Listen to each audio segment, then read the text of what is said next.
Hello guys, once again welcome to Success Mantra. चलिए प्रश्न देखते हैं। आज का पहला प्रश्न है, ए तथा बी की औसत मासिक आय 14,000 रुपीज है।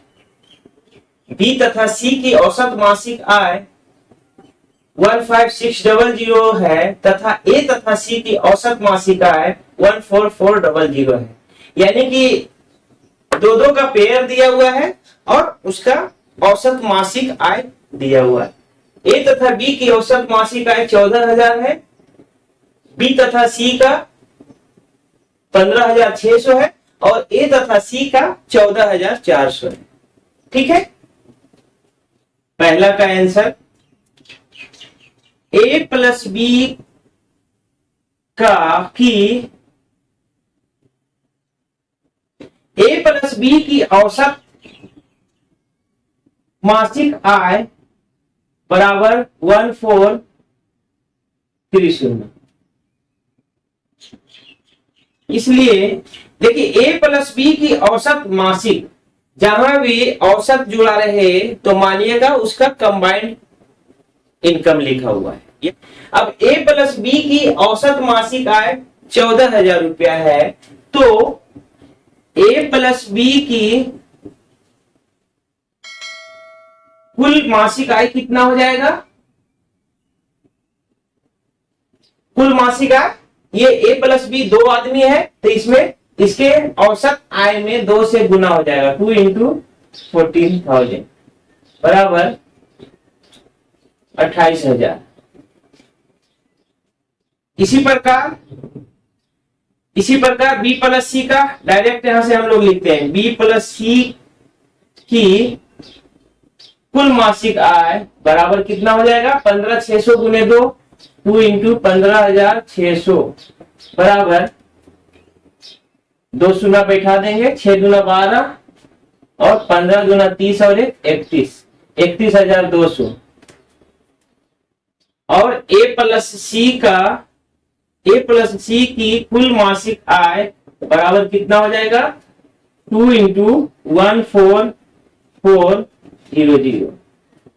14,400, यानी कि यह हो जाएगा 28,800। अब देखिए ए प्लस बी, बी प्लस सी और सी प्लस ए का कुल मासिक आय हम लोगों को पता चल गया। तीनों को कंबाइंड कर देंगे, या A plus B plus B plus C plus C plus A या ए प्लस सी की कुल आय, कुल बोले तो कुल मासिक आय बराबर कितना हो जाएगा? सबको जोड़ दीजिए, ये हो जाएगा 28,000 प्लस 31,200 और प्लस 28,800। जोड़िए, तो जोड़ने पे आएगा आपका, इधर जोड़ेंगे तो देखिए ए और ए 2 बार आ गया, बी भी 2 बार आ गया, सी भी 2 बार आ गया, यानी कि 2 इंटू, इसको लिख सकते हैं ए प्लस बी प्लस सी, 2 इंटू ए प्लस बी प्लस सी का कुल मासिक आय जो है कितना हो रहा है? जोड़िए, 8 2 10 के शून्य हाथ में रहा 1, 8 1 9 8 17 1 18,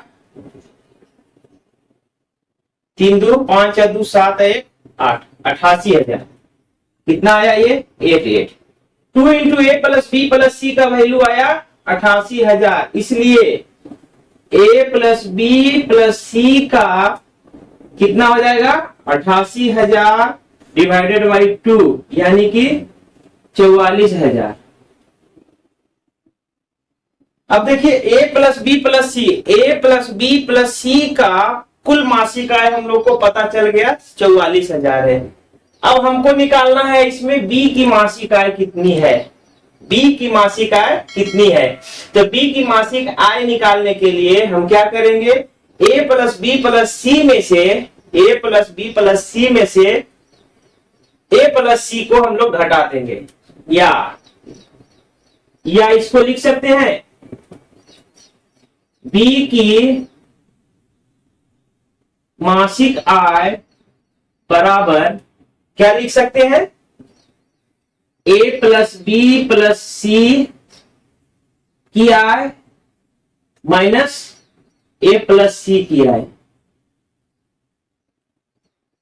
ध्यान से समझिएगा, जिसका निकालना है उसको हमको बचाना है, ठीक है।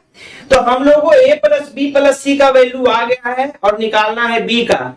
तो a प्लस बी प्लस सी में b को बचाना है तो a और c को घटाएंगे, बिल्कुल सिंपल।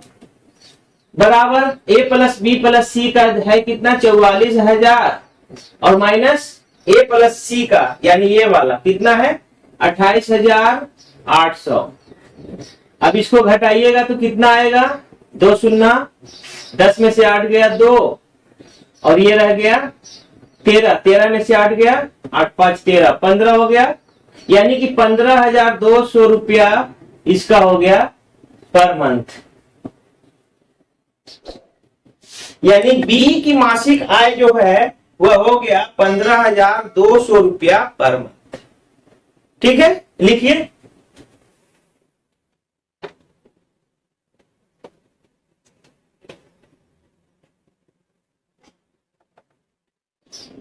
चलिए दूसरा देखते हैं। एक परिवार में पिता तथा माता की औसत आयु 35 वर्ष है।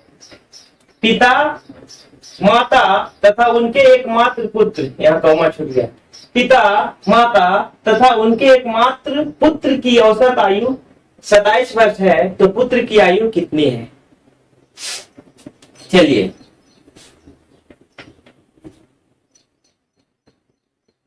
फादर प्लस मदर, पिता और माता की औसत आयु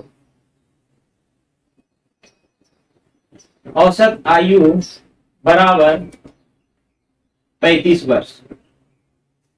देखिए, पिता और माता, एक परिवार है उसमें पिता और माता की औसत आयु 35 वर्ष है, इसलिए कुल आयु फादर और मदर की कुल आयु कितना हो जाएगा? टोटल 2 आदमी है और इसकी आयु 35 वर्ष है औसत, तो ये कितना हो जाएगा? 35 दूना 70। पहला कंडीशन में ये आया। दूसरा है पिता, माता तथा उनके एकमात्र पुत्र की औसत आयु 27 वर्ष है, तो पुत्र की आयु कितनी है? ठीक है, यानी कि अगेन मदर प्लस फादर और प्लस सन, यहाँ पे तीन की औसत आयु दिया हुआ है 27 वर्ष, तो m plus F plus S की कुल आयु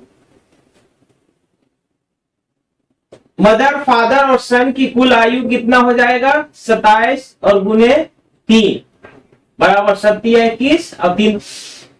अब देखिए, हमको निकालना है पुत्र की आयु क्या है। हमको निकालना है यहाँ पे पुत्र की आयु क्या है। तो यहाँ पे देखिए तीनों का आयु दिया हुआ है, यहाँ पे 2 का दिया हुआ है, तो समीकरण 2 में से समीकरण 1 को अगर हम घटा देंगे तो यहाँ पे सन की आयु निकल जाएगी।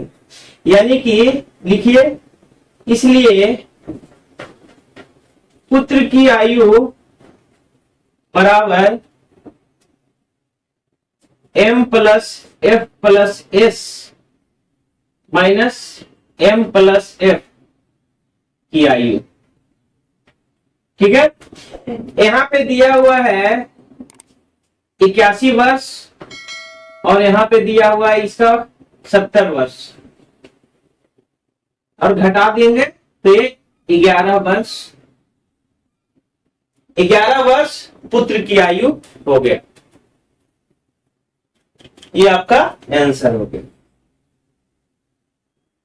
दोस्तों, मुझे पता है कि मैथ पढ़ना थोड़ा सा बोरिंग है, मैथ थोड़ा सा बोरिंग सब्जेक्ट है, तो इसलिए मैंने आप लोगों के लिए मैथ का छोटा छोटा वीडियो बनाया है। लाइव क्लास में हम लंबी वीडियो बनाएंगे, एक एक चैप्टर को 2 घंटे में खत्म करेंगे। लेकिन अभी आपको मैथ में इंटरेस्ट जगाना है तो आप वीडियो में बने रहिए और वीडियो को अंत तक जरूर देखिए, ताकि लाइव क्लास में जब आप जुड़िएगा तो आपको लगभग सभी कॉन्सेप्ट क्लियर हो जाएगा। और यहाँ पे मैं एडवांस मैथ का भी सॉल्यूशन दूंगा जिसे आप बनाओगे। दोस्तों चलिए, तो फिर आज के लिए बस इतना ही। आगे के वीडियो में बने रहने के लिए सक्सेस मंत्रा चैनल को सब्सक्राइब करिए और बेल आइकन को ऑल नोटिफिकेशन के लिए हिट करिए, ताकि आपको सक्सेस मंत्रा चैनल का वीडियो सबसे पहले प्राप्त हो। और साथ ही साथ अगर आप किसी भी कॉम्पिटिटिव एग्जाम दे रहे हैं जिसमें मैथ पूछा जा रहा है, तो आप सक्सेस मंत्रा पे आकर के जो भी लिखा हुआ है उसको पढ़ें, सीखें। साथ ही साथ हमने आप लोगों के लिए पीडीएफ मटेरियल भी तैयार किया है, जो मैं आगे के वीडियो में डालता जाऊंगा। तो वीडियो को कभी भी आप स्किप मत करिएगा, क्योंकि आपको वीडियो में पूरा का पूरा कॉन्सेप्ट सीखना है। क्योंकि मैथ में आपको पूरा जब तक कॉन्सेप्ट नहीं पता होगा तो आप आगे बढ़ ही नहीं सकते हैं। चलिए, okay, bye. Alright, alright, alright. Okay.